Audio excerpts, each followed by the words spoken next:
15 ছেপ্টেম্বৰত আমাৰ প্ৰথমটো ৰিক্ৰুটমেণ্টৰ পৰীক্ষা আৰম্ভ হ'ব 11 লাখ প্ৰাৰ্থী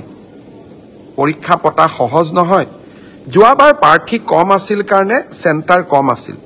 এইবাৰ চেণ্টাৰো বহুত প্ৰত্যাহ্বানো বহুত কালিৰ পৰা আমি প্ৰস্তুতি কৰিম যাতে পৰীক্ষা সুন্দৰ কৰি হয় আৰু পৰীক্ষা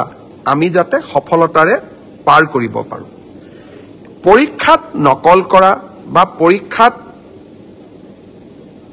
নিয়মৰ বাহিৰত গৈ যিসকলে কপি কৰে নকল কৰে তেওঁলোকৰ বিৰুদ্ধে আমাৰ চৰকাৰে এখন বিধানসভাত আইন প্ৰণয়ন কৰিছে ইয়াৰ ফলত পৰীক্ষাত নকল কৰা ব্যক্তিজনক গ্ৰেপ্তাৰ কৰাৰ উপৰিও তেওঁৰ ঘৰুৱা সম্পত্তিসমূহ চৰকাৰে অধিগ্ৰহণ কৰাৰ এক ডাঙৰ ক্লজ এই আইন কেইখনত আছে 2 দিনৰ ভিতৰতে আমি এই আইনখনৰ বিষয়েও বহুল প্ৰচাৰ কৰিম মই আশা কৰিম মেধাৰ ভিত্তিত নিযুক্তি বহুতে কয় মোৰ মেৰিট আছে কাৰণে মই চাকৰি পালো বহুত এতিয়া ফেশনো এটা আছে যে আমি বিজেপি কিয় ভোট দিব লাগে আমিতো মেৰিট আছে কাৰণে চাকৰি পালো মই এটাই কথা কম মেৰিট আৰু মেৰিটৰ ভিত্তিত পৰীক্ষা পাতা এই পংকিলতাৰে ভৰা সমাজত ইমান সহজ নহয় এক প্ৰকাৰ অহা কালি পৰহিৰ পৰা আমাৰ অফিচাৰ সকলে ৰাতিয়ে দিনে কাম কৰিব লাগিব যাতে 15 ছেপ্টেম্বৰৰ পৰীক্ষা নিকা হয় কিন্তু মুখ্যমন্ত্ৰী বা আন মন্ত্ৰী সকলে যদি বিচাৰে পৰীক্ষা নিকা হ'ব নালাগে মোৰ মানুহে চাকৰি পাওক তেতিয়াহলে সকলো কথা সহজ